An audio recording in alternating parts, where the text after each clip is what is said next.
Okay, ನಾವು after independence ಏನೆಲ್ಲ ಆಯ್ತು ಸಮಸ್ಯೆಗಳು ಅಂತ ಹೇಳಿ ನೋಡಿದ್ದೇವೆ. ಅಂದ್ರೆ ಮೇಲಿಂದ ಮೇಲೆ ಕೆಲವುದನ್ನ ನೋಡ್ತಾ ಬಂದಿದ್ದೇವೆ, ಹೌದಾ. ಫಾರ್ ಎಕ್ಸಾಂಪಲ್ ಅದರಲ್ಲಿ ಡೀಟೇಲ್ ಆಗಿ ನಾವು ನೋಡಿರುವಂತದ್ದು ಮತೀಯ ಗಲಭೆ ಅನ್ನುವಂಥದ್ದನ್ನ ನಾವು ಡೀಟೇಲ್ ಆಗಿ ಅದನ್ನ ನೋಡಿದ್ದೇವೆ, ಹೌದಾ. ಸೊ ನೆಕ್ಸ್ಟ್ ನಾವು ನೋಡ್ಲಿಕ್ಕಿರುವಂತಹ ಪ್ರಾಬ್ಲಮ್ ಯಾವುದು ಅಂತ ಹೇಳಿದ್ರೆ ಅದು ನಿರಾಶ್ರಿತರ ಸಮಸ್ಯೆ ಅನ್ನುವಂತಹ ಒಂದು ಟಾಪಿಕ್. ಮತೀಯ ಗಲಭೆಯನ್ನು ನೋಡಿ ಆಗಿದೆ. ನೆಕ್ಸ್ಟ್ ನಾವು ನೋಡ್ಲಿಕ್ಕಿರುವಂತದ್ದು ನಿರಾಶ್ರಿತರ ಸಮಸ್ಯೆ.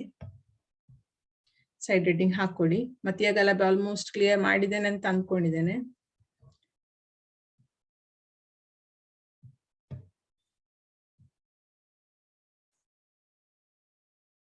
ಸ್ವಾತಂತ್ರ್ಯೋತ್ತರ ಭಾರತದಲ್ಲಿ ಏನು ಪ್ರಾರಂಭ ಆದಂತಹ ಇನ್ನೊಂದು ಅಂದ್ರೆ ಎದುರಾದಂತಹ ಒಂದು ಸಮಸ್ಯೆ ಅದು ನಿರಾಶ್ರಿತರ ಸಮಸ್ಯೆ. ಯಾಕೆ ಈ ನಿರಾಶ್ರಿತರ ಸಮಸ್ಯೆ ಆಯ್ತು ಅಂತ ಹೇಳಿ ನಮಗೆ ಗೊತ್ತುಂಟು. ಸೊ ಯಾವ ಕಾರಣಕ್ಕೆ ನಿರಾಶ್ರಿತರ ಸಮಸ್ಯೆ ಆಯ್ತು? ಹಾಗಾದ್ರೆ ಬ್ರಿಟಿಷ್ ರೂಲಿಂಗ್ ಇರುವಂತಹ ಸಂದರ್ಭದಲ್ಲಿ ಈ ಪ್ರಾಬ್ಲಮ್ ಬರ್ಲಿಲ್ವಾ ಅಂತ ಹೇಳಿದ್ರೆ ಇಲ್ಲ. ಸೊ ಯಾವಾಗ ಬ್ರಿಟಿಷರು ಭಾರತಕ್ಕೆ ಅಧಿಕಾರವನ್ನ ಬಿಟ್ಟುಕೊಟ್ಟು ಹೋಗ್ತಾರೋ, ಆಡಳಿತವನ್ನ ಬಿಟ್ಟುಕೊಟ್ಟು ಹೋಗ್ತಾರೋ, ಸೊ ಆವಾಗ ಈ ಒಂದು ಸಮಸ್ಯೆ ಎದುರಾಗ್ತಾ ಬರುವಂತದ್ದು. ಸೊ ಅದು ಯಾಕೆ ಅಂತ ಹೇಳಿ ನಿಮಗೆ ಗೊತ್ತುಂಟು. ಅದಕ್ಕೆ ಮೈನ್ ರೀಸನ್ ಏನು? ಭಾರತದಲ್ಲಿ ಸ್ವಾತಂತ್ರ್ಯೋತ್ತರ ಭಾರತದಲ್ಲಿ ನಿರಾಶ್ರಿತರ ಸಮಸ್ಯೆ ಪ್ರಾರಂಭ ಆಗ್ಲಿಕ್ಕೆ ಏನ್ ಮೈನ್ ರೀಸನ್?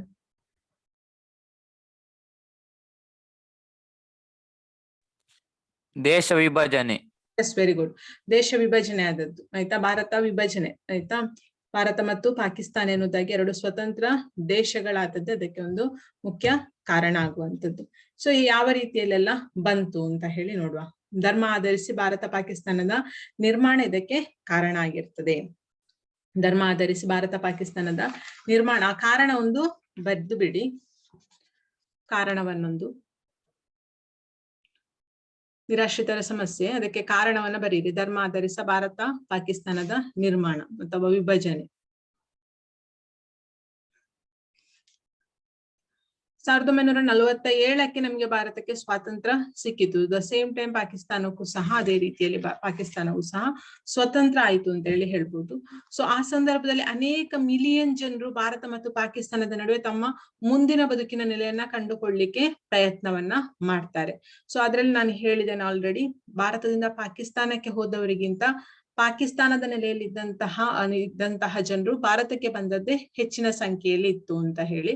ಸೊ ಅವ್ರು ಏನ್ ಮಾಡಿದ್ರು ಅಂತ ಹೇಳಿದ್ರೆ, ತಾವು ಹುಟ್ಟಿದಂತಹ ಸ್ಥಳ ಅಥವಾ ಆ ಊರನ್ನ ಬಿಟ್ಟು ತಮ್ಮ ಧರ್ಮೀಯರೇ ಬಹುಸಂಖ್ಯಾತ ಇರುವಂತಹ ದೇಶದ ಕಡೆಗೆ ಅವರು ಹೋಗುವಂತಹ ಒಂದು ಕೆಲಸ ಮಾಡ್ತಾರೆ. ಅಂದ್ರೆ ಅಲ್ಲಿ ದೇಶ ವಿಭಜನೆ ಆದದ್ದೇ ಅದೇ ಕಾನ್ಸೆಪ್ಟ್ ಇಂದ. ಧಾರ್ಮಿಕ ನೆಲೆಯಲ್ಲೇ ಅದು ದೇಶ ವಿಭಜನೆ ಆದಂತದ್ದು, ಹೌದಾ. ಸೊ ಆ ಧಾರ್ಮಿಕ ನೆಲೆಯಲ್ಲಿಯೇ ಜನರು ಏನ್ ಮಾಡಿದ್ರು ಅಂತ ಹೇಳಿದ್ರೆ, ತಮ್ಮ ಊರನ್ನ ಬಿಟ್ಟು ವಲಸೆ ಹೋಗ್ಲಿಕ್ಕೆ ಅಥವಾ ಅವರ ನೆಲೆಯನ್ನ ಕಂಡು ಹಿಡಿಕ್ಲಿಕ್ಕೆ ಪ್ರಾರಂಭ ಮಾಡಿದ್ರು. ಭಾರತಕ್ಕೆ ಬಂದ ನಿರಾಶ್ರಿತರ ಸಂಖ್ಯೆ ಸುಮಾರು 6 ಲಕ್ಷ ಮಿಲಿಯನ್ ಆಗಿತ್ತು. ಭಾರತಕ್ಕೆ ಬಂದಂತಹ ನಿರಾಶ್ರಿತರ ಸಂಖ್ಯೆ ಸರಿಸುಮಾರು 6 ಲಕ್ಷ ಮಿಲಿಯನ್ ಆಗಿತ್ತು ಅಂತ ಹೇಳಿ ಹೇಳ್ಬೋದು. ನಿರಾಶ್ರಿತರ ಸಮಸ್ಯೆ ಸ್ವಾತಂತ್ರ್ಯೋತ್ತರ ಭಾರತದಲ್ಲಿ ಬಹುದೊಡ್ಡ ಸಮಸ್ಯೆಯಾಗಿ ಅದು ಕಾಡ್ಲಿಕ್ಕೆ ಶುರುವಾಗ್ತದೆ.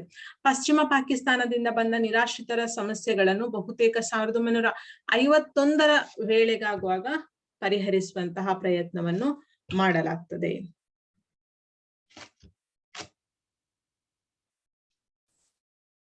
ಸೊ ಆಗ ಇದ್ದಂತಹ ಒಂದು ವ್ಯವಸ್ಥೆಗೆ ಸಂಬಂಧಿಸಿದಂತಹ ಫೋಟೋಸ್ ಅದು. ಸುಮಾರು 6 ಲಕ್ಷ ಮಿಲಿಯನ್ ಜನ ನಿರಾಶ್ರಿತರು, ಭಾರತಕ್ಕೆ ಬಂದ ನಿರಾಶ್ರಿತರು ಸುಮಾರು 6 ಲಕ್ಷ ಮಿಲಿಯನ್. ಅದನ್ನೊಂದು ನೋಟ್ ಮಾಡಿಕೊಳ್ಳಿ, ಸುಮಾರು 6 ಲಕ್ಷ ಅಂತಲೇ ಬರೀರಿ.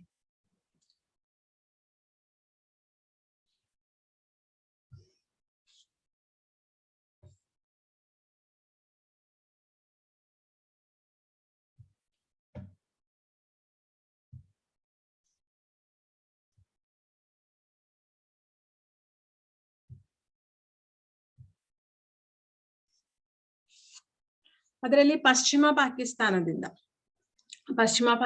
ಮತ್ತು ಪೂರ್ವ ಪಾಕಿಸ್ತಾನ ಎರಡು ಹೇಳಿದ್ದೇನೆ. ಪೂರ್ವ ಪಾಕಿಸ್ತಾನ ಅಂತ ಹೇಳಿದ್ರೆ ಈಗ ಯಾವ ದೇಶಕ್ಕೆ ಸಂಬಂಧಿಸಿದ್ದು? ಪೂರ್ವ ಪಾಕಿಸ್ತಾನ ಅಂದ್ರೆ ಯಾವುದು?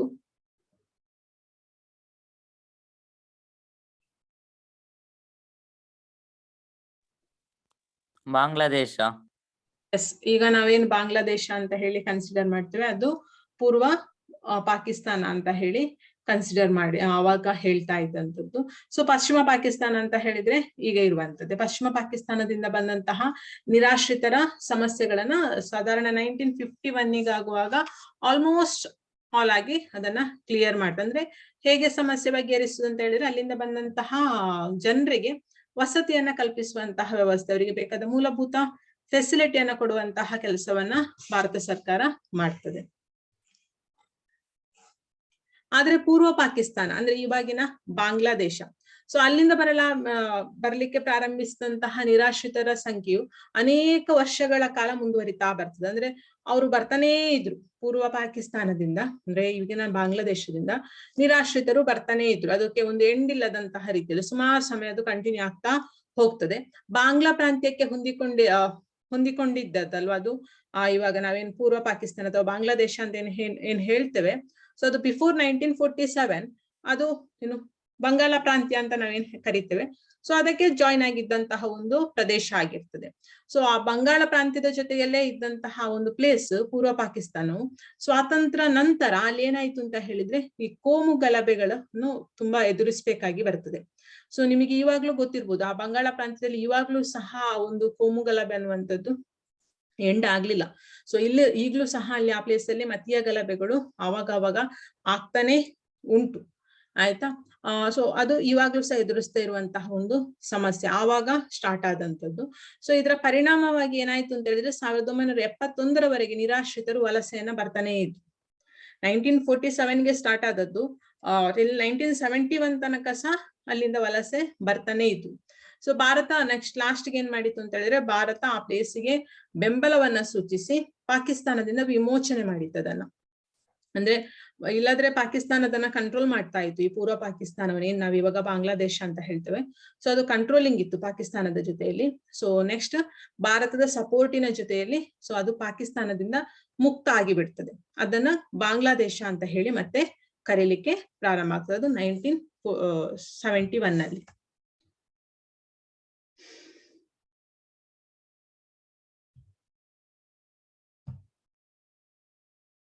ಅದನ್ನೊಂದು ಬರೀರಿ. ಭಾರತ ಬೆಂಬಲಿಸಿ 1971 ಬಾಂಗ್ಲಾ ವಿಮೋಚನೆ ಅಂತ ಬರೆದು ಬಿಡಿ ಸಾಕು.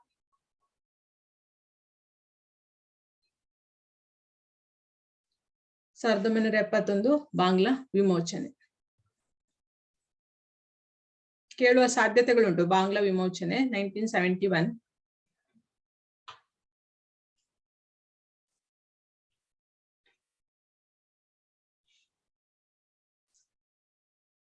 ಸೊ ಅಲ್ಲಿಯ ತನಕ ಭಾರತಕ್ಕೆ ಈ ಪೂರ್ವ ಪಾಕಿಸ್ತಾನದಿಂದ ವಲಸೆಗಾರರು ಬರ್ತಾ ಇದ್ರು. ಸೊ ಅವ್ರು ವಲಸೆ ಬಂದ್ರು ಅಂತ ಹೇಳಿದ ಕೂಡಲೇ ಸೊ ಭಾರತ ನಮಗೆ ಗೊತ್ತೇ ಉಂಟು ಯಾವ ರೀತಿಯ ಮನೋಭಾವವನ್ನು ಹೊಂದಿರುವ ದೇಶ ಅಂತ ಹೇಳಿ. ಬಂದವರಿಗೆಲ್ಲ ನೆಲೆಯನ್ನ ಕೊಡ್ಲಿಕ್ಕೆ ಪ್ರಾರಂಭಿಸಿತ್ತು. ಸೊ ಅದೇ ರೀತಿಯಲ್ಲಿ ನೆಲೆಯನ್ನ ಕೊಡ್ತಾ ಬಂತು. 1971 ತನಕವೂ ಸಹ ಈ ರೀತಿಯಲ್ಲೇ ಕಂಟಿನ್ಯೂ ಆಗ್ತಾ ಹೋಗ್ತದೆ. ಸೊ ಭಾರತ ಸರ್ಕಾರ ಮತ್ತು ಪಶ್ಚಿಮ ಬಂಗಾಳ, ಅಸ್ಸಾಂ, ಮೇಘಾಲಯ ಮತ್ತು ತ್ರಿಪುರಾ ರಾಜ್ಯ ಸರ್ಕಾರಗಳು ಈ ನಿರಾಶ್ರಿತರಿಗೆ ಅವಶ್ಯಕವಾದಂತಹ ಅನುಕೂಲಕರವಾದಂತಹ ವ್ಯವಸ್ಥೆಗಳನ್ನ ಕೊಡ್ಲಿಕ್ಕೆ ಸಹಾಯವನ್ನು ಸಹ ಮಾಡ್ಲಿಕ್ಕೆ ಪ್ರಾರಂಭ ಮಾಡ್ತದೆ. ಭಾರತ ಸರ್ಕಾರದ ಜೊತೆಯಲ್ಲಿ ಈ ಕೆಲವೆಲ್ಲ ರಾಜ್ಯಗಳು ಒಟ್ಟುಗೂಡಿ ಸೊ ಬಂದಂತಹ ನಿರಾಶ್ರಿತರಿಗೆ ಆ ಪ್ಲೇಸ್ ಹತ್ತಿರ ಇರುವಂತಹ ಪ್ಲೇಸ್ ಅಲ್ವಾ, ಸೊ ಹತ್ತಿರ ಇರುವಂತಹ ಪ್ಲೇಸ್ಗಳಲ್ಲಿ ನೆಲೆಯನ್ನ ಕೊಡ್ತಾರೆ. ಫಸ್ಟ್ ಮ್ಯಾಪ್ ಅಲ್ಲಿ ನಿಮ್ಗೆ ಕಾಣ್ತದೆ ಎಲ್ಲೆಲ್ಲಿ ಅಂತ ಹೇಳಿ.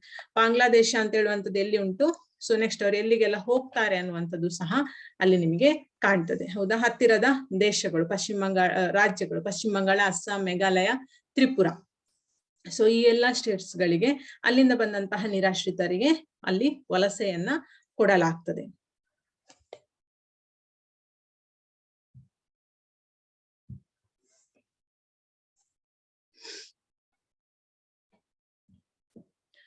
ಸೊ ಬಾಂಗ್ಲಾದಿಂದ ಬಂದಂತಹ ಬಹುತೇಕರು ಅಲ್ಲಿ ಅವರಿಗೆ ಲ್ಯಾಂಗ್ವೇಜ್ ಪ್ರಾಬ್ಲಮ್ ಸ್ಟಾರ್ಟ್ ಆಗ್ತದೆ. ಏನು ಅಂತ ಹೇಳಿದ್ರೆ ಬಾಂಗ್ಲಾದಿಂದ ಬಂದಂತಹ ಬಹುತೇಕರು ಅಂದ್ರೆ ಇವಾಗ ನಾವು ಬಾಂಗ್ಲಾ ಅಂತ ಹೇಳಿದ್ರೆ ಅದು ಮೊದಲು ಬಂಗಾಳ ಪ್ರಾಂತ್ಯ.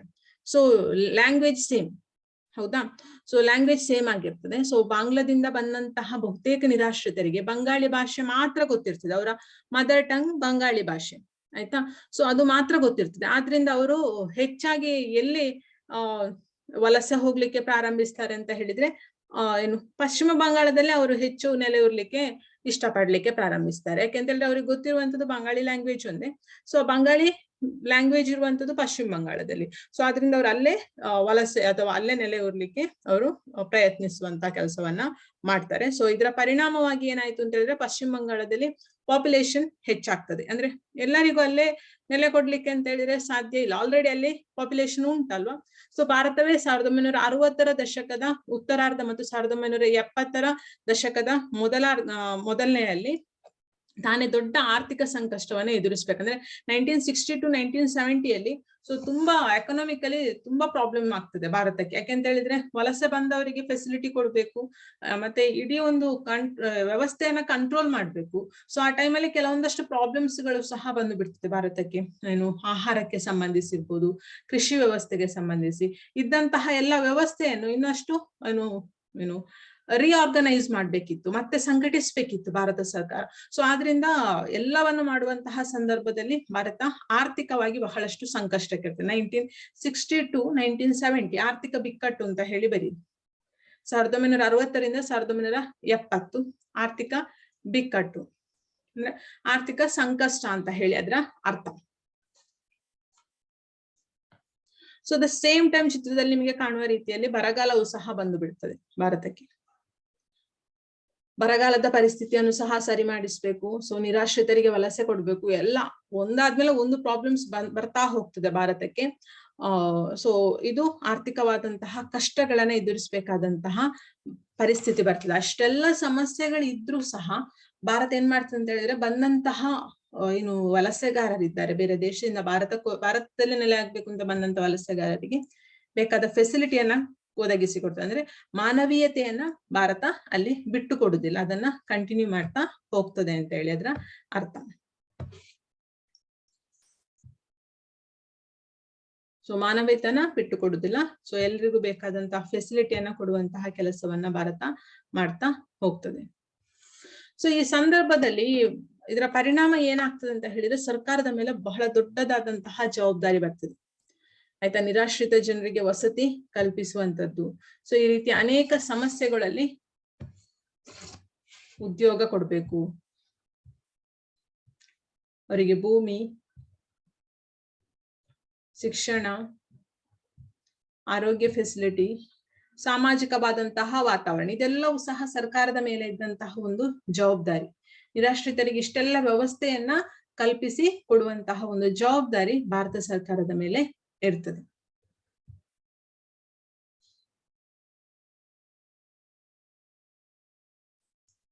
ಸೊ ಭಾರತ ಸ್ವಾತಂತ್ರ್ಯ ಆದ ಕೂಡಲೇ ಸೊ ಇವಾಗ ನಾವು ಭಾರತ ಪಾಕಿಸ್ತಾನ ಅಂದ್ರೆ ಆ ಪ್ಲೇಸ್ ಬಾಂಗ್ಲಾದೇಶ ಆ ಪ್ಲೇಸ್ ಅಲ್ಲಿ ಮಾತ್ರ ವಲಸೆಗಾರರು ಬಂದ್ರು ಅಂತ ಹೇಳಿ ತಿಳ್ಕೊಂಡೆವು. ಸೊ ಈ ಟೈಮಲ್ಲಿ ಆ ಪ್ಲೇಸ್ ಅಲ್ಲಿ ಮಾತ್ರ ವಲಸೆಗಾರರು ಭಾರತಕ್ಕೆ ಬರ್ತಿದ್ದಂಥದ್ದಲ್ಲ. ಸೊ ಟಿಬೇಟ್ ನ ಪ್ಲೇಸ್ ಇಂದ ಸಹ ಭಾರತಕ್ಕೆ ಬರ್ತಾ ಇದ್ರು ವಲಸೆಗಾರರು. ಯಾಕೆಂತ ಹೇಳಿದ್ರೆ ಟಿಬೇಟ್ ನ ಪ್ಲೇಸ್ ಅಲ್ಲಿ ಶೋಷಣೆಗಳು ನಡೀತಾ ಇತ್ತು, ಬಹಳ ರೀತಿಯಲ್ಲಿ ಶೋಷಣೆಗಳು ಸಹ ನಡೀತಾ ಇತ್ತು. ಆಯ್ತಾ. ಸೊ ಆ ರೀತಿಯಲ್ಲಿ ಭಾರತಕ್ಕೆ ಟಿಬೇಟ್ ಇಂದ ಸಹ ವಲಸೆಗಾರರು ಬರ್ತಾ ಇದ್ರು. ಸೊ ಅಲ್ಲಿ ಬರೀರಿ, ಟಿಬೇಟ್ ಇಂದ ಅನೇಕ ಜನರು ಭಾರತಕ್ಕೆ ವಲಸೆಗಾರರು ಬಂದಿದ್ದಾರೆ ಅಂತ ಹೇಳಿದ್ರೆ ನಿಮಗೆ ಅರ್ಥ ಆಗುವ ರೀತಿಯಲ್ಲಿ ಸೆಂಟೆನ್ಸ್ ಮಾಡಿಕೊಳ್ಳಿ. ಟಿಬೇಟ್ ಇಂದ ಸಹ, ಕೇವಲ ಈಗಿನ ಪಾಕಿಸ್ತಾನ ಮತ್ತು ಈಗಿನ ಬಾಂಗ್ಲಾದೇಶದಿಂದ ಮಾತ್ರ ಅಲ್ಲ, ಟಿಬೇಟ್ ಪ್ಲೇಸ್ ಇಂದ ಸಹ ಬಂದಿದ್ದಾರೆ ಅಂತ ಹೇಳಿ ಗೊತ್ತಿರ್ಬೇಕಲ್ಲ ನಿಮ್ಗೆ, ಅದಕ್ಕೋಸ್ಕರ ಆ ಪಾಯಿಂಟ್ ಒಂದಲ್ಲಿ ಮೆನ್ಷನ್ ಮಾಡಿಬಿಡಿ. ಸೊ ಅದರ ಒಂದು ಅಂದಾಜಿನ ಪ್ರಕಾರ ಸುಮಾರು 1,20,000 ಟಿಬೇಟ್ ನಿರಾಶ್ರಿತರು ಭಾರತದಲ್ಲಿ ಇದ್ದಾರೆ ಅಂತ ಹೇಳ್ಬೋದು ನಾವು ಇವಾಗ. ಅಂದ್ರೆ ಮೂಲತಃ ಅವರು ಟಿಬೇಟಿಯನರು, ಇವಾಗ ಭಾರತದಲ್ಲಿ ನೆಲೆಸಿದ್ರು ಸಹ ಅವರ ಬೇಸಿಕ್ ಅಥವಾ ಅವರ ಮೂಲ ಎಲ್ಲಿಂದ ಅಂತ ಹೇಳಿದ್ರೆ ಟಿಬೇಟ್ ಇಂದ ಭಾರತಕ್ಕೆ ನಿರಾಶ್ರಿತರಾಗಿ ಬಂದಂತದ್ದು ವಸತಿಗೋಸ್ಕರ. ಸೊ 1960ರ ದಶಕದಲ್ಲಿ ಭಾರತದಲ್ಲಿ ಅವರಿಗೆ ಕೆಲವೊಂದು ಪ್ರದೇಶದಲ್ಲಿ ನೆಲೆ ಕೊಡಲಾಯಿತು. ಸೊ ಅದರಲ್ಲಿ ಕರ್ನಾಟಕಕ್ಕೆ ಸಂಬಂಧಿಸಿದಂತೆ ಯಾವುದು ಅಂತ ಹೇಳಿದ್ರೆ ಆಗಿನ ಮೈಸೂರು ಜಿಲ್ಲೆ, ಅಂದ್ರೆ ಮೈಸೂರು ಸರ್ಕಾರ ಇದ್ದಂತಹ ಆಗಿನ ಮೈಸೂರು ಜಿಲ್ಲೆ, ಅಂದ್ರೆ ಅದು ಇವಾಗ ಆ ಪ್ಲೇಸ್ ಆಲ್ಮೋಸ್ಟ್ ಕೂರ್ಗಿನ ಬಾರ್ಡರ್ ಬರ್ತದೆ. ಆಯ್ತಾ, ಬೈಲುಕುಪ್ಪೆ ನಿಯರ್ ಟು ಕುಶಾಲನಗರ ಗೊತ್ತಿರ್ಬೋದು ನಿಮಗೆ, ಅಲ್ಲಿ ಗೋಲ್ಡನ್ ಟೆಂಪಲ್ ಎಲ್ಲ ಇದೆ ಅಲ್ಲ, ಟಿಬೇಟಿಯನ್ ಗೋಲ್ಡನ್ ಟೆಂಪಲ್ ಎಲ್ಲ. ಸೊ ಆ ಪ್ಲೇಸ್ ಅಲ್ಲಿ ಅವರಿಗೆ ವಸತಿಯನ್ನ ಕಲ್ಪಿಸಲಾಗಿದೆ. ಸುಮಾರು ಎಕರೆಗಟ್ಟಲೆ ಭೂಮಿಯನ್ನ ಅವರಿಗೆ ಕೊಟ್ಟು ಅಲ್ಲಿ ಅವರಿಗೆ ಅವರಲ್ಲೇ ವಸತಿ, ಅಲ್ಲೇ ಅವರು ನೆಲೆಯಾಗಿರುವಂತದ್ದು. ಸೊ ಅದು ಟಿಬೇಟಿಯನ್ ಕಾಲನಿ ಅಂತ ನಾವೇನ್ ಹೇಳ್ತೇವೆ. ಆ ಟಿಬೇಟಿಯನ್ ಕಾಲನಿಯಲ್ಲಿ ಭಾರತಕ್ಕೆ ಟಿಬೇಟ್ ಇಂದ ಬಂದಂತಹ ನಿರಾಶ್ರಿತರು ಆ ಪ್ಲೇಸ್ ಅಲ್ಲಿ ವಲಸೆ, ಅಂದ್ರೆ ಕರ್ನಾಟಕಕ್ಕೆ ಸಂಬಂಧಿಸಿ ಆ ಪ್ಲೇಸ್ ಅನ್ನ ಇಲ್ಲಿ ಕೊಟ್ಟಿದ್ದಾರೆ ನಿಮಗೆ, ಬೈಲುಕುಪ್ಪೆ. ಆಯ್ತಾ. ಸೊ ಒಮ್ಮೊಮ್ಮೆ ಕೇಳುವ ಸಾಧ್ಯತೆ ಇರ್ತದೆ ಮಕ್ಕಳದ, ನಂಗೆ ಯಾವುದೋ ಒಂದು ಕ್ವಶನ್ ಪೇಪರ್ ಅಲ್ಲಿ ಬೈಲುಕುಪ್ಪೆಗೆ ಸಂಬಂಧಿಸಿ ಒಂದು ಕ್ವಶನ್ ಇದ್ದ ನೆನಪುಂಟು. ಸೊ ಅದರಿಂದ ಬರೀರಿ, ಮೈಸೂರು ಜಿಲ್ಲೆಯ ಬೈಲುಕುಪ್ಪೆ, ಅಂದ್ರೆ ಮೈಸೂರು ಜಿಲ್ಲೆ ಅಂದ್ರೆ ಆಗಿದ್ದು, ಆಯ್ತಾ. ಅದು ಇವಾಗ ಮೇ ಬಿ ಕೂರ್ಗಿಗೆ ಸೇರ್ತದೆ, ನಿಯರ್ ಟು ಕೂರ್ಗ್. ಅಂದ್ರೆ ಈಗ ನಾವು ಅಡ್ರೆಸ್ ಕೊಡುವಾಗ ಅದರದ್ದು ಕೂರ್ಗ್ ಅಂತಲೇ ಬರ್ತದೆ, ಅದು ಬಾರ್ಡರ್ ಆಗ್ತದೆ ಸ್ವಲ್ಪ.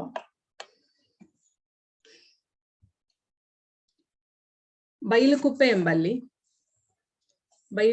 ಎಂಬಲ್ಲಿ ಟಿಬೇಟಿಯ ನಿರಾಶ್ರಿತರಿಗಾಗಿ, ಹಾಗೆ ಬರೀರಿ, ಬೈಲುಕುಪ್ಪೆ ಎಂಬಲ್ಲಿ ಟಿಬೇಟಿಯ ನಿರಾಶ್ರಿತರಿಗಾಗಿ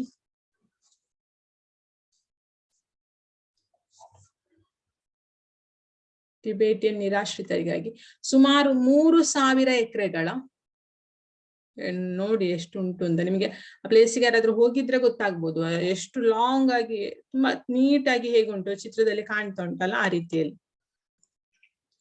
ಸುಮಾರು 3,000 ಎಕರೆಗಳ ಜಮೀನನ್ನು ಭಾರತ ಸರ್ಕಾರ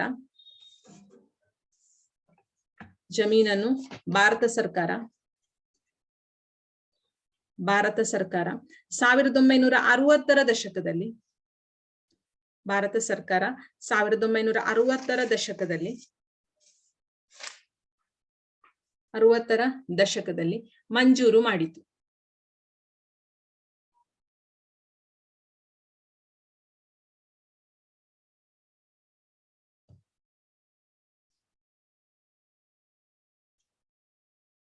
ಸೊ ಅದು ಇವಾಗ ಏನಾಗಿದೆ ಅಂತ ಹೇಳಿದ್ರೆ, ಟಿಬೇಟಿಯನ್ನರು ಒಂದು ವಲಸೆ ಬಂದ ಟಿಬೇಟಿಯನ್ನರು ಒಂದು ಪ್ರಮುಖ ಕೇಂದ್ರವಾಗಿ ಇದೆ ಈ ಒಂದು ಪ್ಲೇಸ್.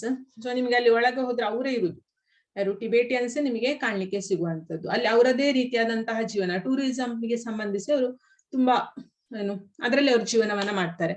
ಸೊ ಅದೊಂದು ಟೂರಿಸ್ಟ್ ಪ್ಲೇಸ್ ಆಗಿದೆ ಇವಾಗ, ಆಯ್ತಾ. ಅಲ್ಲಿ ಅವರ ಒಂದು ಬುದ್ಧಿಸ್ಟಿಗೆ ಸಂಬಂಧಿಸಿ ಟೆಂಪಲ್ ಗಳನ್ನೆಲ್ಲ ಕಟ್ಟಿಕೊಂಡು, ಸೊ ಅದೊಂದು ಟೂರಿಸಂ ಪ್ಲೇಸ್ ನ ರೀತಿಯಲ್ಲಿ ಅವರು ಅದನ್ನ ಮಾಡಿದ್ದಾರೆ. ಸೊ ಆ ಮೂಲಕ ಅವರ ಜೀವನವನ್ನು ಮಾಡ್ತಿದ್ದಾರೆ. ಅದ್ರ ಜೊತೆಗೆ ಕೃಷಿಯನ್ನು ಸಹ ಅವರು ಮಾಡ್ತಾ ಇದ್ದಾರೆ ಆ ಪ್ಲೇಸ್ ಅಲ್ಲಿ. ಸೊ ಅದರ ಜೊತೆಗೆ ಆ ಒಂದು ಪ್ಲೇಸ್ ಅಲ್ಲಿ ಅವರದ್ದೇ ಆದಂತಹ ಒಂದು ಕಲ್ಚರ್ ಅನ್ನು ಸಹ ಅವರು ಡೆವಲಪ್ಮೆಂಟ್ ಮಾಡಿದ್ದಾರೆ. ಸೊ ಈ ರೀತಿಯಲ್ಲಿ ಭಾರತದಲ್ಲಿ ಏನಾಯ್ತು ಅಂತ ಹೇಳಿದ್ರೆ, ಬೇರೆ ಬೇರೆ ಪ್ಲೇಸ್ ಇಂದ ವಲಸೆ ಬಂದಂತಹ ಜನರು ಅವರದ್ದೇ ರೀತಿಯಾದಂತಹ ಭಾಷೆ, ಅವರದ್ದೇ ರೀತಿಯಾದಂತಹ ಸಂಸ್ಕೃತಿಯಿಂದ ಭಾರತದಲ್ಲಿ ಏನಾಯ್ತು ಅಂತ ಹೇಳಿದ್ರೆ ಇನ್ನಷ್ಟು ವೆರೈಟಿ ಆಯ್ತು, ವೈವಿಧ್ಯತೆ ಅಂತ ಹೇಳಿ ನಾವು ಹೇಳ್ತೇವಲ್ಲ. ಸೊ ಅದು ಆಗ್ಲಿಕ್ಕೆ ಅದೊಂದು ಈ ಸಮಸ್ಯೆಯಲ್ಲಿ ಅದೊಂದು ಲಾಭ ಅಂತ ಹೇಳಿ ಹೇಳ್ಬೋದು ನಾವು, ಆಯ್ತಾ. ಲ್ಯಾಂಗ್ವೇಜ್ ಮತ್ತೆ ಕಲ್ಚರ್, ಸೊ ಅದು ಡೆವಲಪ್ಮೆಂಟ್ ಆಯ್ತು. ಸೊ ಅದರಲ್ಲಿ ವೆರೈಟಿ ಆಯ್ತು, ಆಯ್ತಾ. ಸೊ ಅದು ಅದರಲ್ಲಿ ಆದಂತಹ ಒಂದು ಲಾಭ. ಇದಿಷ್ಟು ನಿರಾಶ್ರಿತರ ಸಮಸ್ಯೆಗೆ ಸಂಬಂಧಿಸಿ. ಸೊ ಕೇವಲ ಇಷ್ಟೇ ಮತೀಯ ಗಲಭೆ, ನಿರಾಶ್ರಿತರ ಸಮಸ್ಯೆ ಅಷ್ಟೇ ಅಂತ ಹೇಳಿದ್ರೆ, ಸೊ ಈ ಸಮಸ್ಯೆಗಳನ್ನ ಪರಿಹಾರ ಮಾಡೋದು ಯಾರ ಜವಾಬ್ದಾರಿಯಾಗಿತ್ತು? ದಟ್ಸ್ ಅ ಗವರ್ಮೆಂಟ್ ರೆಸ್ಪಾನ್ಸಿಬಲ್, ಅದು ಸರ್ಕಾರದ ಒಂದು ಜವಾಬ್ದಾರಿ. ಸೊ ಆಗಷ್ಟೇ ಕಟ್ಟಿದಂತಹ ಹೊಸ ಸರ್ಕಾರ, ಅದರ ಮೇಲೆ ಬಹಳ ದೊಡ್ಡದಾದಂತಹ ಸಮಸ್ಯೆಗಳೇ ಬಂದು ಬೀಳ್ತದೆ. ಸೊ ಅದನ್ನು ಯಾವ ರೀತಿಯಲ್ಲಿ ನಿಭಾಯಿಸ್ತಾ ಹೋಗ್ತದೆ ಅಂತ ಹೇಳಿ ನಾವು ನೋಡ್ಬೇಕಾಗ್ತದೆ. So the next side heading ನೀವು ಕೊಡ್ಲಿಕ್ಕೆ ಇರುವಂತದ್ದು ಯಾವುದು ಅಂತ ಹೇಳಿದ್ರೆ, ಸ್ವಾತಂತ್ರ್ಯ ನಂತರದ ಹೊಸ ಸರ್ಕಾರದ ರಚನೆ. ಸ್ವಾತಂತ್ರ್ಯ ನಂತರದ ಹೊಸ ಸರ್ಕಾರದ ರಚನೆ.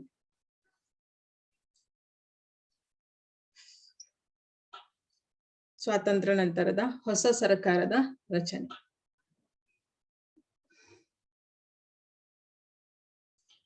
ಸೊ 1942 ಆಗಸ್ಟ್ 15ಕ್ಕೆ ಭಾರತಕ್ಕೆ ಸ್ವಾತಂತ್ರ್ಯ ಸಿಕ್ಕಿದ ಕೂಡಲೇ ಇಮಿಡಿಯೇಟ್ ಆಗಿ ಒಂದು ಟೆಂಪರರಿ ಆದಂತಹ ಗವರ್ಮೆಂಟ್ ಅನ್ನ ರಚನೆ ಮಾಡಲಾಗ್ತದೆ, ಒಂದು ತಾತ್ಕಾಲಿಕವಾದಂತಹ ಸರ್ಕಾರವನ್ನ ರಚನೆ ಮಾಡಲಾಗ್ತದೆ. ಸೊ ಅಲ್ಲಿ ಭಾರತದ ಗವರ್ನರ್ ಆಗಿ ಯಾರು ಕಂಟಿನ್ಯೂ ಆಗ್ತಾರೆ ಅಂತ ಹೇಳಿದ್ರೆ, ಮೌಂಟ್ ಬ್ಯಾಟನ್ನೇ ಭಾರತದ ಗವರ್ನರ್ ಆಗಿ ಕಂಟಿನ್ಯೂ ಆಗ್ತಾ ಹೋಗ್ತಾರೆ, ಆಯ್ತಾ. ಮೌಂಟ್ ಬ್ಯಾಟನ್ ತಾತ್ಕಾಲಿಕ ಸರ್ಕಾರದ ರಚನೆ ಆಗ್ತದೆ. ಸೊ ಗವರ್ನರ್ ಜನರಲ್ ಯಾರಾಗಿರ್ತಾರೆ ಅಂತಂದ್ರೆ ಮೌಂಟ್ ಬ್ಯಾಟನ್. ಸೊ ಅದನ್ನು ನೆನಪಿಟ್ಟುಕೊಳ್ಳಿ. ಸ್ವಾತಂತ್ರ್ಯ ನಂತರ ಮತ್ತು ಸ್ವಾತಂತ್ರ್ಯದ ಬ್ರಿಟಿಷ್ ಸರ್ಕಾರದ ಎಂಡ್ ಅಲ್ಲಿ ಇದ್ದವರು ಸಹ ಸೇಮ್, ಆಯ್ತಾ. ಸ್ವತಂತ್ರ ಭಾರತದ ಭಾರತದ ಗವರ್ನರ್ ಜನರಲ್ ಯಾರು ಅಂತ ಕೇಳಿದ್ರು ಮೌಂಟ್ ಬ್ಯಾಟನ್ನೇ, ಹಾಗೆ ನೆನಪಿಟ್ಟುಕೊಳ್ಳಿ, ಬರ್ಕೊಳ್ಳಿ ಅಲ್ಲಿ. ಮೌಂಟ್ ಬ್ಯಾಟನ್ ಭಾರತದ ಗವರ್ನರ್ ಜನರಲ್ ಆದರು ಅಂತ ಬರೀರಿ. ಅದು ಒಮ್ಮೊಮ್ಮೆ ಕ್ವಶನ್ ನಿಮಗೆ ಫೈನಲ್ ಎಕ್ಸಾಮ್ ಕೇಳುವ ಸಾಧ್ಯತೆಗಳಿರ್ತದೆ. ಸ್ವತಂತ್ರ ಭಾರತದ ಮೊದಲ ಭಾರತದ ಗವರ್ನರ್ ಜನರಲ್ ಯಾರು ಅಂತ ಹೇಳಿದ್ರೆ ಮೌಂಟ್ ಬ್ಯಾಟನ್. ಬರ್ಕೊಳ್ಳಿ.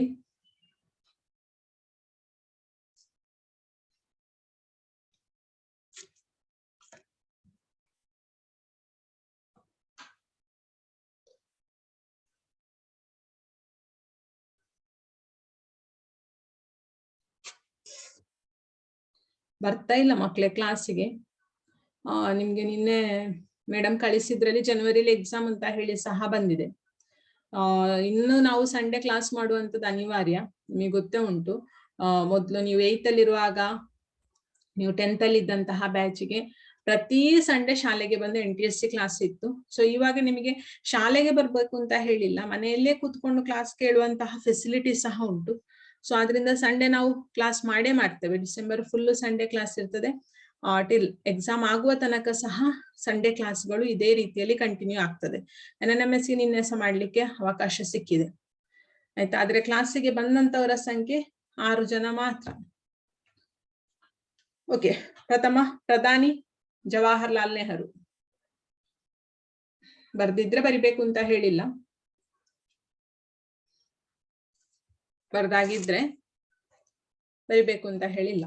ಪ್ರಥಮ ಪ್ರಧಾನಮಂತ್ರಿ ಯಾರು ಅಂತ ಹೇಳಿ. ಭಾರತ ಸಂವಿಧಾನ ಯಾವಾಗ ಜಾರಿಗೆ ಬಂತು?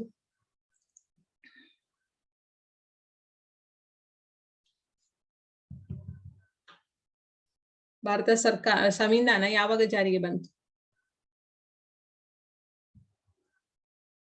ಹೇಳಿ. ಜನವರಿ 26, 1950. Okay, very good. ಅದನ್ನ ಬರ್ಕೊಳ್ಳಿ. ಭಾರತದ ಸಂವಿಧಾನ ಜಾರಿಗೆ ಒಂದು ಮೆಸೇಜ್ ಮಾಡಿದ್ದಾರೆ ತುಂಬಾ ಮಕ್ಕಳು. ವರ್ಷಿತಾ, ಜೀವನ್, ಮತ್ತೆ ವಂಶಿ. ಭಾರತ ಸಂವಿಧಾನ ಜಾರಿಗೆ ಬಂದದ್ದು 1950 ಜನವರಿ 26. ಅಂಗೀಕಾರ ಆದದ್ದು ನವೆಂಬರ್ 26, 1949. ಜಾರಿಗೆ ಬಂದದ್ದು ಜನವರಿ 26, 1950.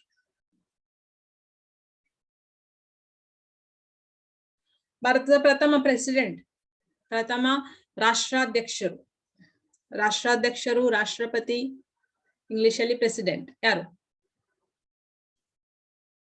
Doctor Babu Rajendra Prasad. Yes, very good. ಬರೀರಿ ಅದನ್ನ, ಡಾಕ್ಟರ್ ಬಾಬು ರಾಜೇಂದ್ರ ಪ್ರಸಾದ್. ಸೊ ಹೆಸರು ನೆನಪಿಟ್ಟುಕೊಳ್ಳಿ. ರಾಷ್ಟ್ರಾಧ್ಯಕ್ಷರು, ರಾಷ್ಟ್ರಪತಿ ಎರಡು ಸೇಮ್. ರಾಷ್ಟ್ರಾಧ್ಯಕ್ಷರು ಮತ್ತು ರಾಷ್ಟ್ರಪತಿ ಅದು ಹೆಸರು ಅಷ್ಟೇ, ಎರಡು ಬೇರೆ ಬೇರೆ, ಸೇಮ್. ಇಂಗ್ಲಿಷ್ ಅಲ್ಲಿ ಪ್ರೆಸಿಡೆಂಟ್.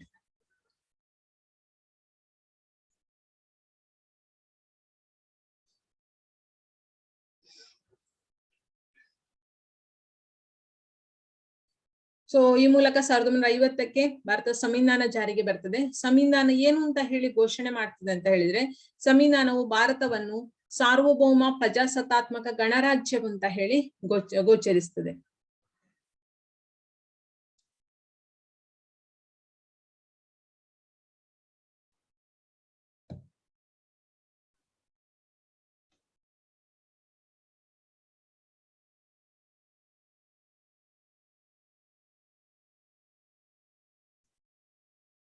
ನೆಕ್ಸ್ಟ್ ಇದು ಮೌಂಟ್ ಬ್ಯಾಟನ್ ನಂತರ ಬಂದವರು ಚಕ್ರವರ್ತಿ ರಾಜಗೋಪಾಲಾಚಾರಿ, ಮೊದಲ ಭಾರತೀಯ ಗವರ್ನರ್ ಆಯ್ಕೆ. ಆಯ್ತಾ, ಗವರ್ನರ್ ಆಗಿ ಆಯ್ಕೆ ಆದವರು. ಅದು ನಿಮ್ಗೆ ಟೆಕ್ಸ್ಟ್ ಬುಕ್ ಅಲ್ಲಿ ಇಲ್ಲ ಮಕ್ಳೇ.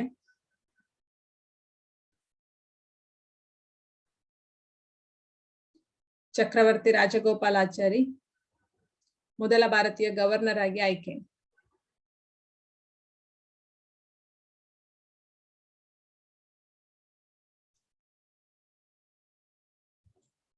ಈ ಹೆಸರು ನಾವು ನೋಡಿದ್ದೇವೆ, ಹೊಸತೇನಲ್ಲ.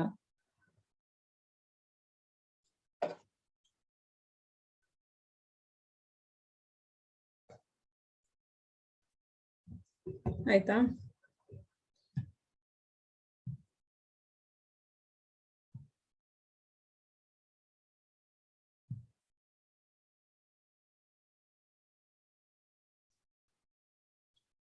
ಸೊ ಭಾರತ ಸಂವಿಧಾನ ಏನ್ ಹೇಳ್ತದೆ ಅಂತ ಹೇಳಿದ್ರೆ ಭಾರತವನ್ನ ಸಾರ್ವಭೌಮ ಪ್ರಜಾಸತ್ತಾತ್ಮಕ ಗಣರಾಜ್ಯ ಅಂತ ಹೇಳಿ ಘೋಷಿಸ್ತದೆ. ಸೊ ಅದನ್ನ ನೆನಪಿಟ್ಟುಕೊಳ್ಳಿ, ಸಾರ್ವಭೌಮ ಫಸ್ಟ್ಗೆ ಇರುವಂತದ್ದು ಸಾರ್ವಭೌಮ ಪ್ರಜಾಸತ್ತಾತ್ಮಕ ಗಣರಾಜ್ಯ ಅಂತ ಹೇಳಿ. ನೆಕ್ಸ್ಟ್ 2 ಅಂಶಗಳನ್ನ ಮತ್ತೆ ಸೇರಿಸುದು ತಿದ್ದುಪಡಿಯ ಮೂಲಕ. ಸ್ಟಾರ್ಟಿಂಗ್ ಇರುವಂತದ್ದು 3 ಮಾತ್ರ. ಸ್ಟಾರ್ಟಿಂಗ್ ಇದ್ದದ್ದು ಸಾರ್ವಭೌಮ ಪ್ರಜಾಸತ್ತಾತ್ಮಕ ಗಣರಾಜ್ಯ ಅಂತ ಹೇಳಿ, ಭಾರತವು ಸಾರ್ವಭೌಮ ಪ್ರಜಾಸತ್ತಾತ್ಮಕ ಗಣರಾಜ್ಯ ಅಂತ ಹೇಳಿ ಫಸ್ಟ್ ಇದ್ದದ್ದು ಸಂವಿಧಾನದಲ್ಲಿ. ನೆಕ್ಸ್ಟ್ 2 ಹೆಸರನ್ನ ಸೇರಿಸ್ತದೆ. ಅದು 42ನೇ ತಿದ್ದುಪಡಿ 1976ಕ್ಕೆ ಅದನ್ನ ಸೇರಿಸುದು. ಅದು ಯಾವ್ದು ಅಂತ ಹೇಳಿದ್ರೆ ಜಾತ್ಯತೀತ ಸಮಾಜವಾದಿ ಅಂತ ಹೇಳಿ ಮತ್ತೆ ಸೇರಿಸುದು. ಆಯ್ತಾ? ಇವಾಗ ನೀವು ಫಸ್ಟ್ಗೆ ಎಂತ ಬರಿಬೇಕು, ಸಂವಿಧಾನವು ಭಾರತವನ್ನ ಸಾರ್ವಭೌಮ ಪ್ರಜಾಸತ್ತಾತ್ಮಕ ಗಣರಾಜ್ಯವೆಂದು ಘೋಷಿಸಿತು ಅಂತ ಬರೀರಿ. ಭಾರತವನ್ನು ಸಾರ್ವಭೌಮ ಪ್ರಜಾಸತ್ತಾತ್ಮಕ ಗಣರಾಜ್ಯವೆಂದು ಘೋಷಿಸಿತು ಅಂತೇಳಿ. ಇದನ್ನ ಯಾಕೆ ಬರೆಸಿದ್ದು ಅಂತ ಹೇಳಿದ್ರೆ ನೆಕ್ಸ್ಟ್ ಇದು ತುಂಬಾ ಇಂಪಾರ್ಟೆಂಟ್. ಅದು ಹೆಚ್ಚಿನ ಸಲ ಪ್ರತಿ ವರ್ಷ ಯಾವುದೋ ಒಂದು ಎಕ್ಸಾಮ್ಗೆ ಕೇಳಿದ್ದಾರೆ ಅದನ್ನ. ಸೊ ಅದು ತಿದ್ದುಪಡಿಗೆ ಸಂಬಂಧಿಸಿದ್ದು. 42ನೇ ತಿದ್ದುಪಡಿ 1976. ಸೊ ಅದರಲ್ಲಿ ಜಾತ್ಯತೀತ ಮತ್ತು ಸಮಾಜವಾದಿ ರಾಷ್ಟ್ರ ಅಂತ ಹೇಳಿ ಮತ್ತೆ ಸೇರಿಸಿದ್ದದನ್ನು. ಅದಕ್ಕೆ ಸಂಬಂಧಿಸಿ ಒಂದು ಕ್ವಶನ್ ಇರ್ಬೇಕು.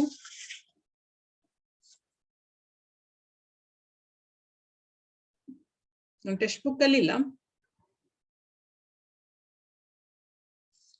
ಆಯ್ತಾ? ಆದ್ರೆ ನೀವು ಬರೀರಿ, ಅದನ್ನ ಹೇಳ್ತೇನೆ ನಾನು.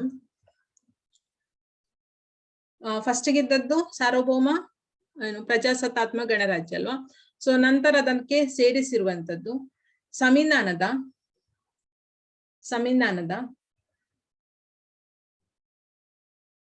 ಕ್ವಶನ್ ರೀತಿಯಲ್ಲೇ ಹೇಳ್ತೇನೆ. ಸಂವಿಧಾನದ ಯಾವ ತಿದ್ದುಪಡಿಯ ಮೂಲಕ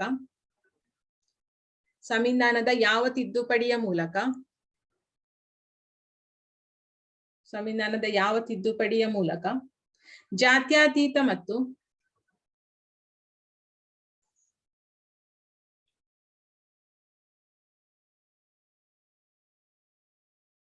ಸಂವಿಧಾನದ ಯಾವ ತಿದ್ದುಪಡಿಯ ಮೂಲಕ ಜಾತ್ಯತೀತ ಮತ್ತು ಸಮಾಜವಾದಿ, ಅದಕ್ಕೆ ಆ ಜಾತ್ಯತೀತ ಮತ್ತು ಸಮಾಜವಾದಿಗೆ ಅಂಡರ್ಲೈನ್ ಮಾಡಿಕೊಳ್ಳಿ, ಅದು ತುಂಬಾ ಇಂಪಾರ್ಟೆಂಟ್. ಸಂವಿಧಾನದ ಯಾವ ತಿದ್ದುಪಡಿಯ ಮೂಲಕ ಜಾತ್ಯತೀತ ಮತ್ತು ಸಮಾಜವಾದಿ ಎಂಬ 2 ಅಂಶಗಳನ್ನು ಸೇರಿಸಲಾಯಿತು.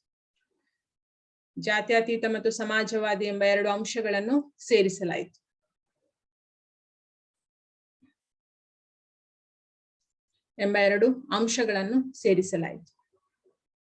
ತಿದ್ದುಪಡಿ ಆನ್ಸರ್ 42.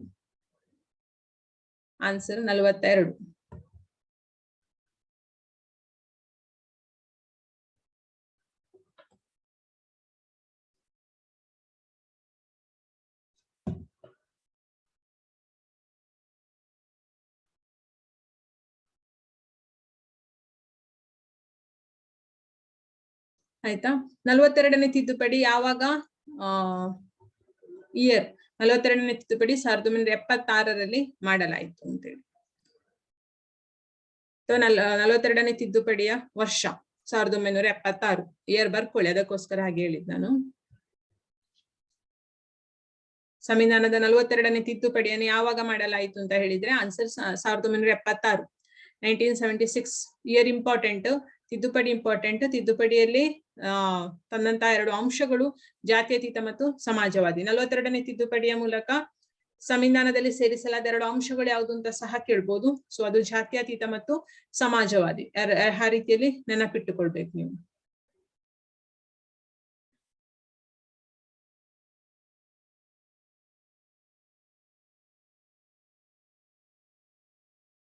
ಸೊ ಭಾರತದ ನೀವು ಸಂವಿಧಾನ ಪಾಠದಲ್ಲಿ ನೋಡಿರ್ಬೋದು, ಭಾರತದ ಸಂವಿಧಾನವನ್ನು ರಚನೆ ಮಾಡುವಂತಹ ಸಂದರ್ಭದಲ್ಲಿ ಬೇರೆ ಬೇರೆ ದೇಶದ ಸಂವಿಧಾನವನ್ನ ಸ್ಟಡಿ ಮಾಡಿ ಅಲ್ಲಿ ಒಂದೊಂದು ಅಂಶಗಳನ್ನ ಭಾರತಕ್ಕೆ ತಗೊಂಡಿರುವಂತದ್ದು. ಸೊ ಅದನ್ನೆಲ್ಲವನ್ನ ಅಧ್ಯಯನ ಮಾಡಿ ಭಾರತದಲ್ಲಿ ಏನ್ ಮಾಡಿದ್ದಾರೆ ಅಂದ್ರೆ ಸಂಸದೀಯ ಪ್ರಜಾಪ್ರಭುತ್ವವನ್ನ ಜಾರಿಗೆ ತಂದಂತದ್ದು.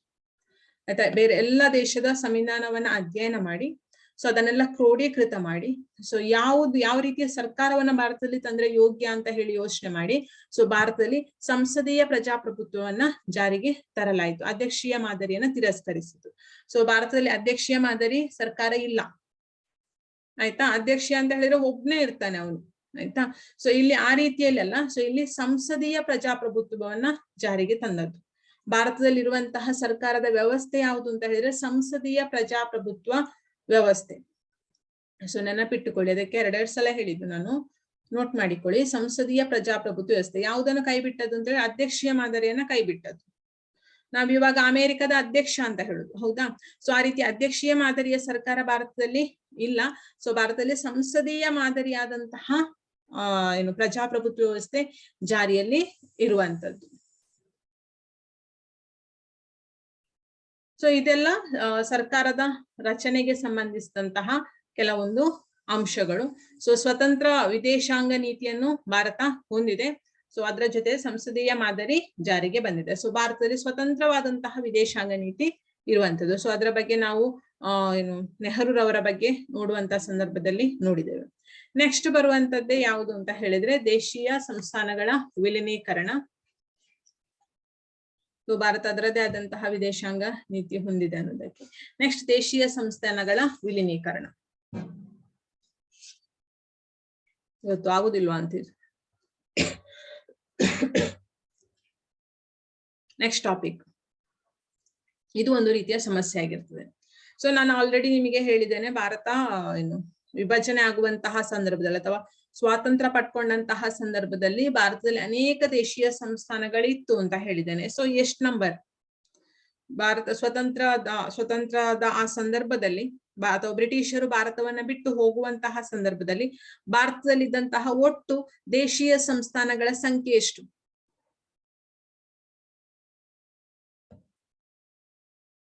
ಎಸ್, ಹರ್ಷ ಮೆಸೇಜ್ ಮಾಡಿದ್ದು 562. ವೆರಿ ಗುಡ್, ಹರ್ಷಿತ್ ಮಾಡಿದ್ದಾನೆ, ವಂಶಿ. Okay, very good. 562 ದೇಶೀಯ ಸಂಸ್ಥಾನಗಳು. That number is a very important, ನೆನಪಿಟ್ಟುಕೊಳ್ಳಿ. ಎಸ್, ತೃಪ್ತಿ, ಜೀವನ್ ಎಲ್ಲ ಮಾಡಿದ್ದಾರೆ. ಸೊ 562 ದೇಶೀಯ ಸಂಸ್ಥಾನಗಳಿತ್ತು. ಸೊ ಇವಾಗ ಅದನ್ನೆಲ್ಲವನ್ನು ಏನ್ ಮಾಡ್ಬೇಕು ಅಂತ ಹೇಳಿದ್ರೆ, ಮೊದ್ಲು ಅದೊಂದು ಸಾಮ್ರಾಜ್ಯ ಅಂತ ಹೇಳಿ ಅದರದ್ದೇ ರೀತಿಯಲ್ಲಿ ಇತ್ತು ಅಂತ ಹೇಳಿ. ಸೊ ಇವಾಗ ಅದೆಲ್ಲವನ್ನು ಭಾರತದ ಸರ್ಕಾರದ ಅಂಡರ್ ಅಲ್ಲಿ ತರಬೇಕು. ಸೊ ಭಾರತ ಸರ್ಕಾರ ಹೇಳಿದಂತಹ ನಿಯಮಗಳನ್ನ ಅವ್ರು ಪಾಲಿಸ್ಬೇಕು.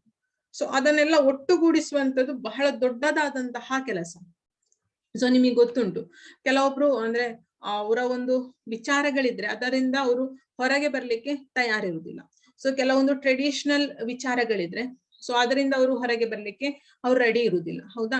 ಸೊ ಆ ರೀತಿಯಲ್ಲಿ ಸೊ ಇಲ್ಲೀಗ ಆ ಜನರನ್ನ ಒಗ್ಗೂಡಿಸುವಂತದ್ದು ಬಹಳ ದೊಡ್ಡದಾದಂತಹ ಒಂದು ಜವಾಬ್ದಾರಿ ಇರ್ತದೆ. ಅದನ್ನ ಯಶಸ್ವಿಯಾದಂತಹ ರೀತಿಯಲ್ಲಿ ಏನು ಅದನ್ನ ನಿಭಾಯಿಸುವಂತಹ ಕೆಲಸವನ್ನು ಮಾಡಿದವರು ಯಾರು ಅಂತ ಗೊತ್ತು ನಿಮಗೆ? ದೇಶೀಯ ಸಂಸ್ಥಾನಗಳ ವಿಲೀನೀಕರಣದಲ್ಲಿ ಪ್ರಮುಖ ಪಾತ್ರವನ್ನು ವಹಿಸಿದಂತಹ ವ್ಯಕ್ತಿ ಯಾರು? Sardar Vallabhbhai Patel. Yes, very good. Sardar Vallabhbhai Patel ಅದರಲ್ಲಿ ಬಹಳ ಪ್ರಮುಖವಾದಂತಹ ಒಬ್ರು ವ್ಯಕ್ತಿ ಆಗಿರ್ತಾರೆ. ಎಸ್, ವಂಶ ಮೆಸೇಜ್ ಮಾಡಿದ್ದು 1947 ವಿಲೀನ ಕಾಯ್ದೆ. ಅದರ ಪ್ರಕಾರ ಭಾರತ ಸರ್ಕಾರ ಎಲ್ಲ ದೇಶೀಯ ಸಂಸ್ಥಾನಗಳು ಭಾರತ ಒಕ್ಕೂಟಕ್ಕೆ ಸೇರಿಕೊಳ್ಳಿಕ್ಕೆ ಆಹ್ವಾನ ಮಾಡ್ತದೆ. ಸೊ ಒಂದು ಏನು ಅವರಿಗೊಂದು ಇನ್ವೈಟ್ ಮಾಡ್ಬೇಕಲ್ಲ. ಸೊ ಭಾರತ ಸರ್ಕಾರ ಜೊತೆ ಸೇರಿ ಅಂತ ಹೇಳಿ ಇನ್ವೈಟ್ ಮಾಡ್ಬೇಕು, ಹೌದಾ? ಸೊ ಇವಾಗ ನಾವು ನಮ್ಮ ಒಂದು ಗುಂಪು ರಚನೆ ಮಾಡಿದ್ದೇವೆ ಅಂತ ಹೇಳಿದ್ರೆ ಅವಾಗ ನಾವು ಅದನ್ನ ಏನು ಪಬ್ಲಿಕ್ ಮಾಡ್ಬೇಕು, ಅದನ್ನ ಎಲ್ರಿಗೂ ತಿಳಿಸ್ಬೇಕು. ಸೊ ನಮ್ಮ ಗುಂಪಿಗೆ ಸೇರಿ ಅಂತ ಹೇಳಿ, ಹೌದಾ? ಆವಾಗ ಅವ್ರು ಸೇರ್ತಾರೆ. ಸೊ ಆ ರೀತಿಯಲ್ಲಿ ಸೊ ಆ ಒಂದು ಕಾಯ್ದೆ 1947 ಒಂದು ವಿಲೀನ ಕಾಯ್ದೆಯ ಪ್ರಕಾರ ಸೊ ಎಲ್ಲಾ ಸಂಸ್ಥಾನಗಳಿಗೂ ಅಥವಾ ಎಲ್ಲಾ ಒಕ್ಕೂಟಗಳಿಗೂ ಸಹ ಭಾರತ ಸರ್ಕಾರ ಇನ್ವೈಟ್ ಮಾಡ್ತದೆ, ಆಹ್ವಾನವನ್ನು ಮಾಡ್ತದೆ. ಸೊ 3 ರೀತಿಯ ಅವಕಾಶವನ್ನ ಅಲ್ಲಿ ಕೊಡ್ತಾರೆ. ಭಾರತ ಸ್ವತಂತ್ರ ಅಲ್ಲಿ ಬ್ರಿಟಿಷರು ಭಾರತವನ್ನ ಬಿಟ್ಟು ಹೋದಂತಹ ಸಂದರ್ಭದಲ್ಲಿ ಸೊ 3 ಅವಕಾಶಗಳನ್ನ ಕೊಡುವಂತದ್ದು. ಸೊ ಆ 3 ಅವಕಾಶಗಳನ್ನ ಯಾವುದು ಅಂತ ಹೇಳಿದ್ರೆ, ಒಂದು ಅವರು ಭಾರತ ಒಕ್ಕೂಟಕ್ಕೆ ಸೇರ್ಬೇಕು, ಫಸ್ಟ್ ಒನ್, ಆಯ್ತಾ? 3 ಒಕ್ಕೂಟ, ಒಂದ ಭಾರತ ಒಕ್ಕೂಟಕ್ಕೆ ಸೇರ್ಬೇಕು. ಸೊ 2ನೇದು ಪಾಕಿಸ್ತಾನಕ್ಕೆ ಸೇರ್ಬೇಕು. ಸೊ ಇಲ್ಲ ಅಂದ್ರೆ 3ನೇದು ಯಾವ್ದು ಅಂತ ಹೇಳಿದ್ರೆ ಯಾವುದೇ ದೇಶಕ್ಕೂ ಸೇರ್ಪಡೆ ಆಗದೆ ಸ್ವತಂತ್ರವಾಗಿರ್ಬೇಕು. ಸೊ 3 ಆಪ್ಷನ್ ಕೊಟ್ಟದ್ದು. ಅಲ್ಲಿ ಆ 3ನೇದು ಕೊಟ್ರಲ್ಲ ಅದೇ ಪ್ರಾಬ್ಲಮ್ ಆದದ್ದು. ಆ 3ನೇದು ಕೊಡದೇ ಇರ್ತಿದ್ರೆ ಪ್ರಾಬ್ಲಮ್ ಆಗ್ತಾ ಇರ್ಲಿಲ್ಲ. ಸೊ ಆ 3ನೇ ಪ್ರಾಬ್ಲಮ್ ಆಯ್ತು. ಆ 3ನೇ ಒಂದು ಏನು ಆಪರ್ಚುನಿಟಿಯೇ ಪ್ರಾಬ್ಲಮ್ ಆಗುವಂಥದ್ದು. ಫಸ್ಟ್ ಇದು ಭಾರತಕ್ಕೆ ಸೇರ್ಬೇಕು, ಇಲ್ಲ ಪಾಕಿಸ್ತಾನಕ್ಕೆ. 3ನೇದು ಇಲ್ಲ ನೀವು ಇಂಡಿಪೆಂಡೆಂಟ್ ಆಗಿ ಇರ್ಬೇಕು ಅಂತ ಹೇಳುವಂತಹ ಒಂದು ಏನು ಅವಕಾಶವನ್ನ ಕೊಡ್ತಾರೆ, ಆಯ್ತಾ? ಸೊ ಈ ಒಂದು ಹಿನ್ನೆಲೆಯಲ್ಲಿ 1900 ವಿಲೀನ ಕಾಯ್ದೆ ಪ್ರಕಾರ ಭಾರತ ಸರ್ಕಾರವು ಸಹ ಆಹ್ವಾನವನ್ನ ನೀಡ್ತದೆ. ಸೊ ಯಾರೆಲ್ಲ ಭಾರತಕ್ಕೆ ಈ ರೀತಿ ವಿಲೀನಗೊಂಡವರಿಗೆ ಪ್ರತಿಯಾಗಿ ರಾಜ್ಯಾದಾಯವನ್ನು ಆಧರಿಸಿ ರಾಜಧನವನ್ನ ನಿಗದಿಪಡಿಸಿತು. ಒಂದು ಆಫರ್ ಅನ್ನ ಇಂಡಿಯನ್ ಗವರ್ಮೆಂಟ್ ಕೊಡ್ತದೆ, ಆಯ್ತಾ, ರಾಜಧನವನ್ನ ನಿಗದಿಪಡಿಸಿತು. ಸೊ ಅದ್ರ ಜೊತೆಗೆ ಕೆಲವೊಂದು ಸವಲತ್ತು ಮತ್ತು ಸ್ಥಾನಮಾನವನ್ನ ಕೊಡುವುದಾಗಿ ಸಹ ಭರವಸೆಯನ್ನ ಸ್ಥಾನಮಾನಗಳನ್ನ ಸರ್ಕಾರ ಕೊಡೋದು ಅಂತ ಹೇಳಿ ನೀಡ್ತದೆ. ಒಂದು ಆಫರ್ ರೀತಿಯಲ್ಲಿ ಭಾರತ ಇಂಡಿಯನ್ ಗವರ್ಮೆಂಟ್ ಒಂದು ಆಫರ್ ಅನ್ನ ಕೊಡುವಂಥದ್ದು, ಆಯ್ತಾ. ಸೊ 3 ಅವಕಾಶಗಳು ನೆನಪಿಟ್ಟುಕೊಳ್ಳಿ, ಒಂದು ಭಾರತ ಅಥವಾ ಪಾಕಿಸ್ತಾನ ಅಥವಾ ಸ್ವತಂತ್ರವಾಗಿರ್ಬೇಕು ಅಂತ. ಸೊ ಅದರ ಜೊತೆಗೆ ಸರ್ಕಾರ ಸೇರಿದವರಿಗೆ ಏನ್ ಮಾಡಿತ್ತು ಅಂತ ಕೆಲವೊಂದು ಸವಲತ್ತು ಮತ್ತು ಸ್ಥಾನಮಾನಗಳನ್ನು ಸಹ ಇವರಿಗೆ ನೀಡ್ತದೆ. ಸೊ ಅದನ್ನ ಎಲ್ಲಿ ತನಕ ನೀಡಿತ್ತು ಅಂತ ಹೇಳಿದ್ರೆ, ಸೊ ಕಂಟಿನ್ಯೂ ನೀಡ್ತಾ ಇರುವುದಿಲ್ಲ, ಆಯ್ತಾ. ಎಲ್ಲಿಯ ತನಕ ಅಂತ ಹೇಳಿದ್ರೆ 1971ರಲ್ಲಿ ರಾಜಧನ ಮತ್ತು ಇತರೆ ಸ್ಥಾನಮಾನಗಳನ್ನ ಸರ್ಕಾರ ರದ್ದುಗೊಳಿಸ್ತದೆ, ಆಯ್ತಾ. ಈ ಭಾರತದ ಒಕ್ಕೂಟ ದೇಶೀಯ ಸಂಸ್ಥಾನಗಳ ವಿಲೀನೀಕರಣದ ಸಂದರ್ಭದಲ್ಲಿ ನೀಡಿದಂತಹ ಒಂದು ಸವಲತ್ತನ್ನು ಎಲ್ಲಿಯ ತನಕ ಕೊಡ್ತದೆ ಅಂತ ಹೇಳಿದ್ರೆ 1971ರ ತನಕ ಕೊಡ್ತದೆ. ಸೊ ಇಯರ್ ನೆನಪಿಟ್ಟುಕೊಳ್ಳಿ, 1971ರ ತನಕ ಎಲ್ಲಾ ಸವಲತ್ತುಗಳನ್ನ ಕೊಡ್ತದೆ, 71ಕ್ಕೆ ಅದನ್ನ ರದ್ದುಗೊಳಿಸ್ತದೆ.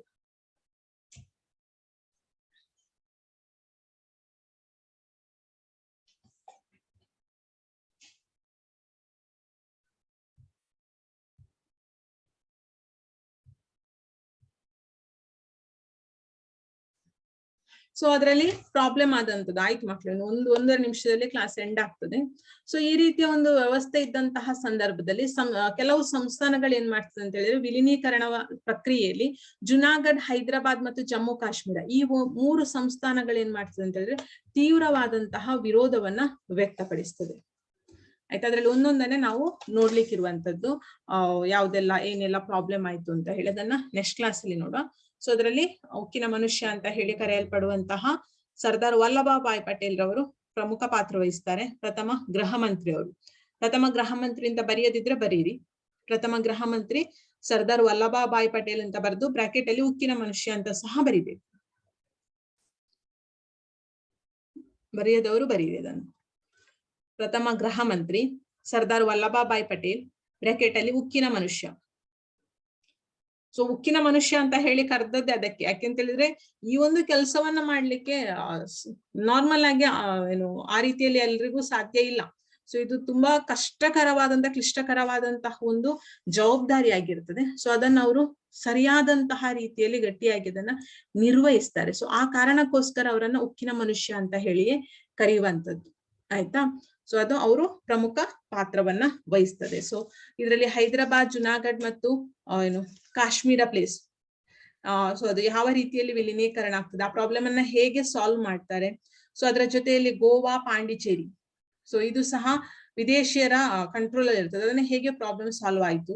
ಸೊ ಲಾಸ್ಟ್ ಎಂಡಿಗೆ ಭಾಷಾವಾರು ರಾಜ್ಯಗಳ ವಿಂಗಡಣೆ, ಇವಾಗ ನಾವು ಭಾಷಾವಾರು ರಾಜ್ಯಗಳ ವಿಂಗಡಣೆಯಲ್ಲಿ ಇರ್ತೇವಲ್ಲ, ಸೊ ಅದು ಯಾವ ರೀತಿಯಲ್ಲಿ ಆಯ್ತು ಅದನ್ನ ನಾವು ನೆಕ್ಸ್ಟ್ ಕ್ಲಾಸ್ ಅಲ್ಲಿ ನೋಡುವ. ಅಲ್ಲಿಗೆ ಆ ಪಾಠ ಮುಗೀತದೆ. ಅದಾದ್ಮೇಲೆ ಇತಿಹಾಸದಲ್ಲಿ ಒಂದು ಪಾಠ ಉಳಿಯುವಂಥದ್ದು. ಸೊ ಅದು ಸ್ವಲ್ಪ ದೊಡ್ಡ ಪಾಠ, ಅದನ್ನ ನೆಕ್ಸ್ಟ್ ಮಾಡುವ.